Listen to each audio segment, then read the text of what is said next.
we need cooperation, dialogue on an equal basis. Yes. So I think the future of Indonesia is bright, and the future of bilateral relations with Russia and Indonesia is also very good. Thank you. It's really interesting because when I grew up, I remember that one of the key message of the teacher at school is always like, okay, we are a great nation, we're a great country, we're a great civilization. And then it's really interesting to hear from you that by believing and understanding this, a part of this great civilization, we do not really have to fight to prove our ourselves. And that's perhaps, I remember there was one event, one dinner event when I was presented with such a is impromptu conversation with without mentioning the name, I think you remember, with a very senior diplomat of Indonesia, and then we had a disagreement. We had a disagreement on certain thing, and I think your comment, Ibu Lyudmila, after the dinner, your comment was, wow, that was really Javanese way of solving the conflict. So, but on a related question when it comes to culture and norms and practice, which aspect of Indonesian culture do you think that the West would benefit best when dealing with Russia, or that they can borrow something from us, Indonesia, when dealing with Russia? Of course.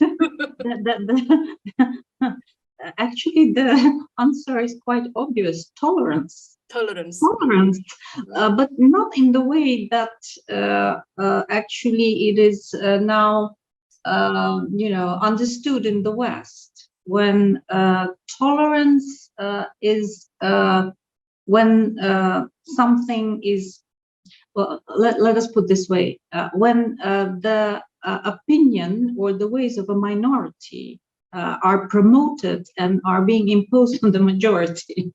Well, and the majority should be tolerant to, even if they don't agree with what is happening. It's a very twisted way of understanding tolerance, I think. But I think Indonesia, the way, people in Indonesia have lived for centuries together. I mean, different religion, different beliefs, and still managing to, to have this harmonious coexistence, not imposing. The problem with the West now, that they are actually. Sorry, Richard, I cannot avoid talking about this. Okay, go ahead. I think also that we have done the crescendo part, so we can we can enter to that area. The way the West is trying to impose to the rest of the world what they call their values, but in fact it's a lack of values. Because that's true. It's a lack of values, because what is values, by the way? The values is something that is bigger than a person's life. It's my personal point of view. Something that a person would be ready to give his or her life for. And that could be love for your country, religion, love for your family, for your parents, for your convictions.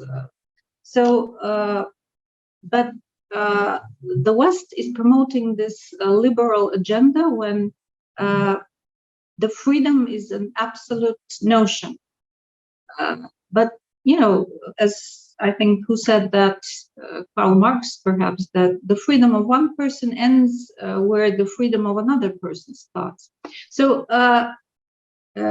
there are limitations to anything. If you want a society to be harmonious, even such wonderful notions as freedoms, democracy, etc., they have their limits.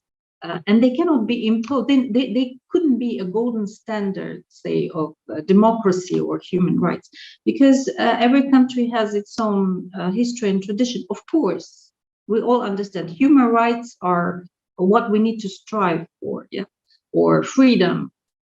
But you cannot just impose the norms of one society to another, which has a totally different history and tradition, like, you know, the LGBT, for instance. Yeah.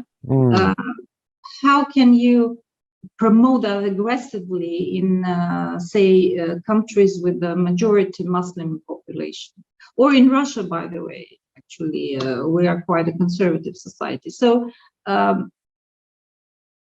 Indonesian people, in this sense, they don't impose anything, and they respect each other. Actually, that's what Russia is, you know, expecting from the West. We are ready for cooperation and dialogue, but we want to speak on equal terms, not to take orders from someone. Why? Why should we take orders? You know, it's why should a group of country have the right to tell the whole world how to live and what to do?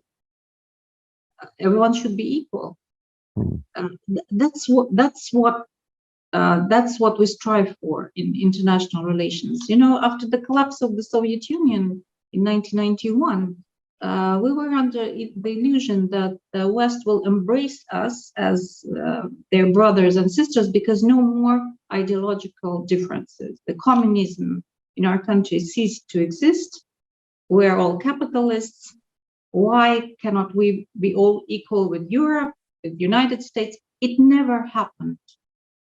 Never ever United States and Europe were ready to accept Russia and Russians as their equals. They always looked at us as a source of cheap energy resources, etc., etc. But as we've been discussing with Ibu Mari, we Russians we also have a sense that we are a great country. And why aren't our interests, our security interests, our national interests being ignored? Not only ours. It's not only about Russia. It's actually the whole world outside United States, European Union, say Canada, Australia, and New Zealand. As Joseph Borrell, the head of the European Commission, recently said that Europe is a garden, is a blooming garden, and the rest of the world is a jungle. I think that pretty much shows how Europeans look upon other nations. That's what we don't agree with. Right. Everyone should be equal. Right.